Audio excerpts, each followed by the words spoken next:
Hello everyone, today we will open up a Game of Thrones 2nd edition House of Thorns expansion. Yes, this is of course House Tyrell, and yeah, let's take a look. So we get most of the cards for House Tyrell, and some of the cards in this box are for other factions.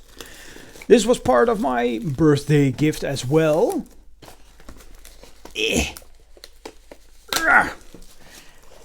And this is quite exciting. I really wanted this, but couldn't find it in some places.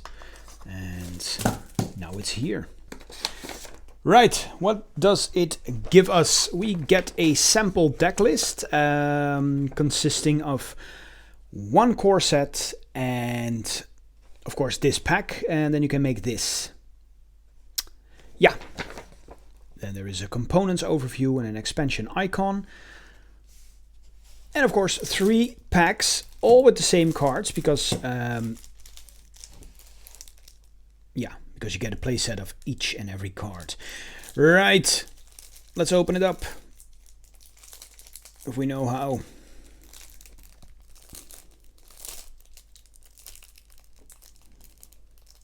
Let's take a look. It's always a challenge to open these.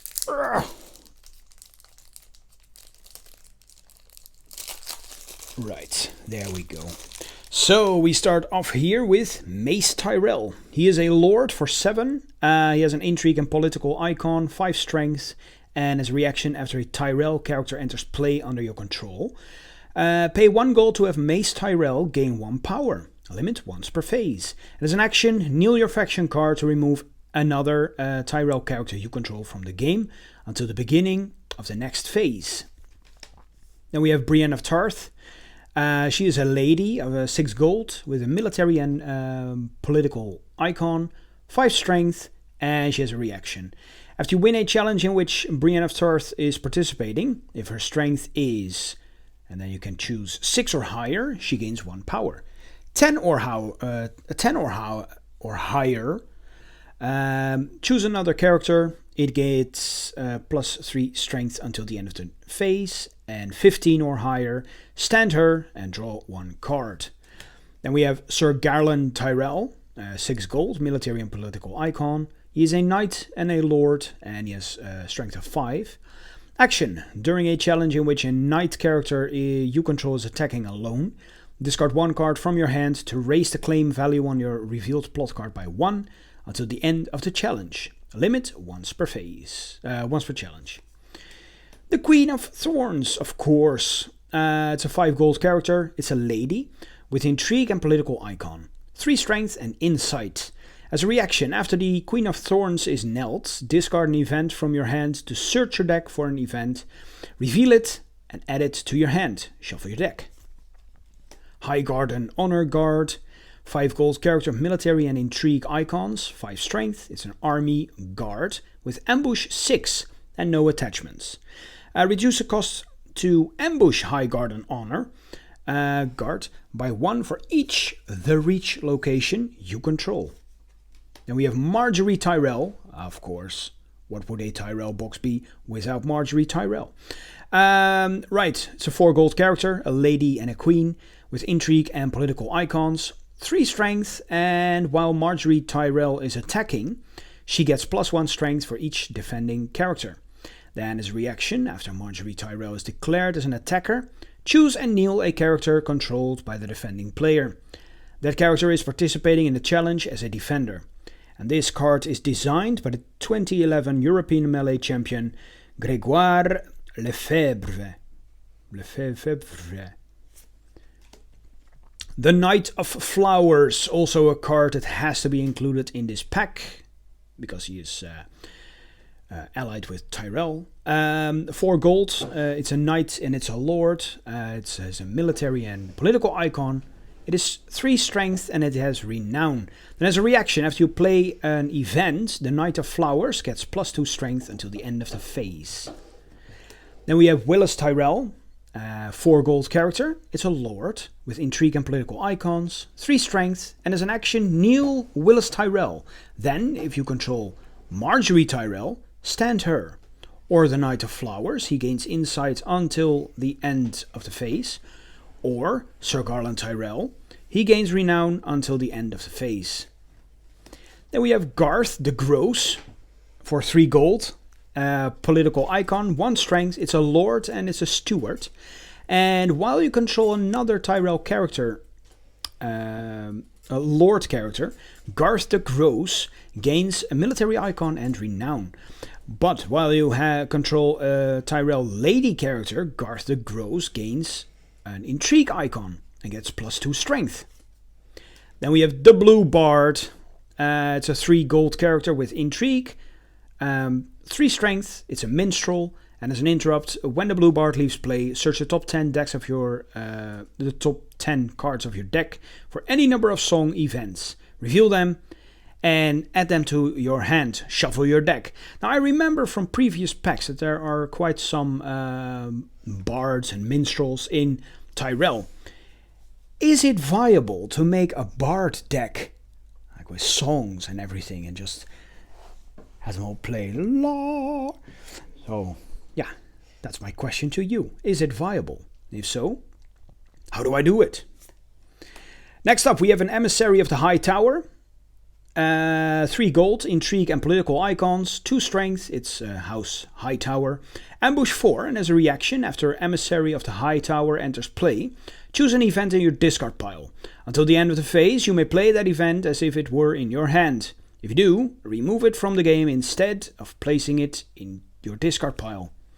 Then we have the Green Apple Knight, which is a knight. It has the cost of 3 gold. It's a military and intrigue icon, 1 strength, and Green Apple Knight gets +1 strength for each other knight character you control. While you control 2 or more other knight characters, Green Apple Knight does not kneel when declared as an attacker. Desmera Redwine from House Redwine. It's a lady for 2 gold, intrigue and political icons, 2 strength, and as a reaction, after a character is removed from a challenge, pay 1 gold to give that character +2 strength or -1 strength until the end of the phase. Maester Balabar. It's a Maester, 2 gold with intrigue, 1 strength, and as an action during a challenge in which you control a participating character, kneel Maester Balabar to choose a character with the lowest strength among participating characters. Stand that character and remove it from the challenge. Then we have Highgarden Cortier. For 2 gold, it's a 1 strength companion with a political icon. Reaction.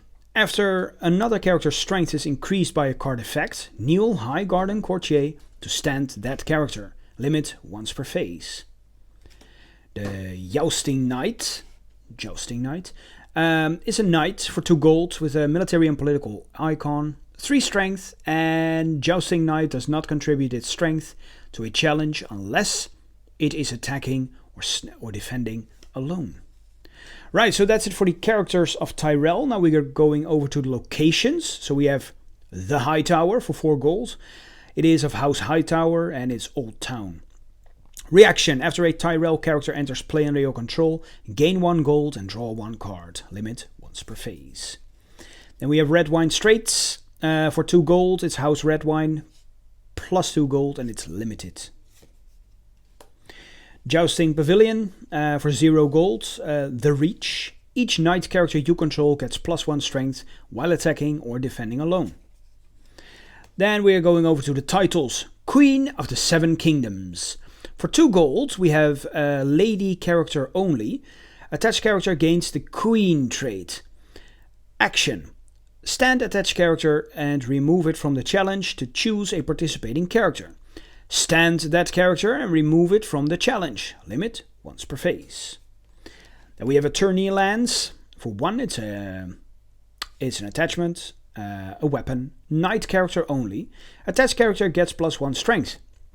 While attached character is attacking alone, the defending player cannot declare more than 1 character as a defender.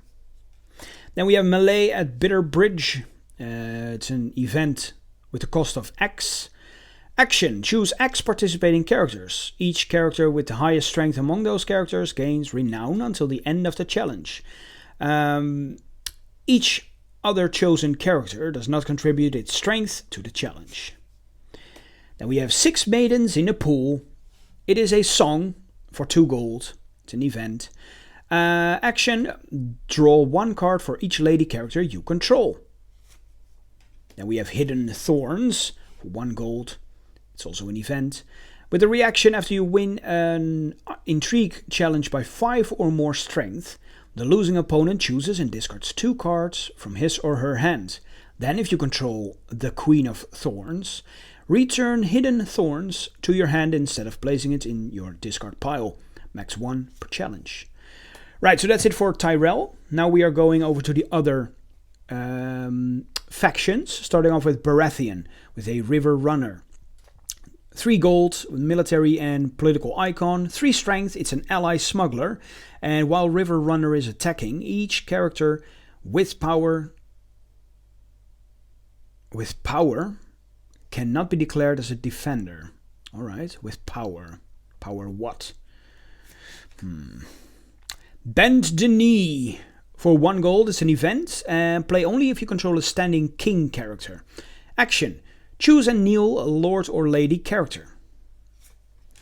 Then we are going over to the Greyjoys, the Drowned God's Apostle. For 4 gold, it's an intrigue political character with 3 strength. It's Drowned God and Ironborn. As a reaction, after you win with dominance, kill Drowned God's Apostle to put a non-unique Greyjoy character with printed cost 3 or lower into play from your dead pile. And also for Greyjoy we have Corpse Lake, 2 gold location in the Iron Islands. As a reaction, after a character is discarded from an opponent's deck, Corpse Lake gains 1 power. Limit 3 times per round. Then we have the Hound for House Lannister. 4 gold character with military and political icons, 4 strength. It is of House Clegane and it's a King's Guard. No attachments except weapon, and as a reaction after the Hound enters play, choose a knight character without attachments and return it to its owner's hand. Then we have the Lion's Tooth. For 1 gold, it's a weapon, unique Lannister character only, ambush 2. Attached character gets +1 strength, and as an action during a challenge in which attached character is participating, sacrifice Lion's Tooth to choose a participating character with printed cost 3 or lower, and return it to its owner's hand. Then for House Martell, we have the Bastard of God's Grace. 5 gold, military and intrigue icon, 4 strength, it's a Bastard Knight with renown. And as a challenge's action, discard 1 power from the Bastard of God's Grace to reduce the cost of the next card you play, or ambush his face by 2. Then we also have a location for Martell, Hellhold, 2 gold for Dorne. It's House Uller and it's a stronghold. As a reaction, after you lose a challenge by 5 or more strength, Hellhold gains 1 power. Then we go over to the Night's Watch with Small Pole. Yes, small indeed. 5 gold, military and intrigue icon, 5 strength, it's a steward and no attachments except weapon. Interrupt. When Small Pole is killed, search the top X cards of your deck for any number of steward characters, reveal them and add them to your hand. X is your reserve value. Shuffle your deck. And then we have Broken Vows. 1 gold. It's a marshalling action event. Give control of a Night's Watch character you control to an opponent, then take control of a non-loyal character that player controls with a lower printed cost. Then we have for House Stark, we have Sir Dontos Hollard. It's a fool and it's a knight. 3 gold, military icon, 2 strength, no attachments except weapon. Interrupt. When a lady character would be killed or discarded from play, stand Sir Dontos Hollard to save that character. And then we have the Lost Hearth. 1 gold location for House Umber, the North. Action, kneel Lost Hearth to give a participating Stark character +2 strength until the end of the challenge, +3 strength instead if there are fewer than 3 plot cards in your use pile. Then for House Targaryen we have Kotho. 5 gold, military and intrigue icon. It is 5 strength and it's a Blood Rider Dothraki. Action. Discard 2 Targaryen cards from your hand to put Kotho into play from your hand. And then we have an item, Tokar. It's a 1 gold attachment for Targaryen character only.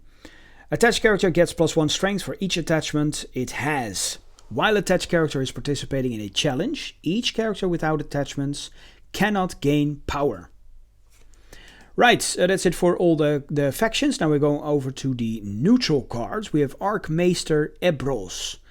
5 gold, intrigue and political icons, 3 strength, and it's a Maester. Action, kneel a Maester character to choose and stand another Maester character. Limit once per phase. Then we have the Faceless Man for 4 gold, no icons, 3 strength, ambush 4. Challenges action. Choose a character in a dead pile. Until the end of the phase, Faceless Man gains each of the character's printed challenge icons, keywords, faction affiliations, and traits. Limit once per phase. Card designed by 2013 overall world champion Ryan Jones. Then we have a Citadel Novice, 2 gold character with just an intrigue icon and 1 strength. It's a Maester, and as a reaction after Citadel Novice is knelt, reveal the top card of your deck. If it is an attachment or a Maester character, draw it. Limit once per round. Then we have a neutral location, the Citadel, for 2 gold. It's a Citadel of Old Town. As an action, kneel the Citadel to search the top 10 cards of your deck for a Maester character, reveal it and add it to your hand. Shuffle your deck. Then we have a attachment, neutral attachment for 2 gold, Strangler. It's a condition, it's poison. It has terminal, and while attached character is participating in a challenge, set its strength to 1. Other modifiers do not raise or lower its strength. Words are wind. It's an event for 0 gold, with an interrupt. When the effects of an opponent's event would initiate, that opponent must choose either cancel those effects or you draw 2 cards. Right, we have an agenda card here, the Conclave. It's a Citadel Conclave. Your deck may include non-loyal Maester characters from any faction. Your deck must include at least 12 Maester characters.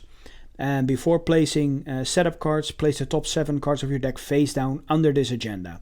Reaction.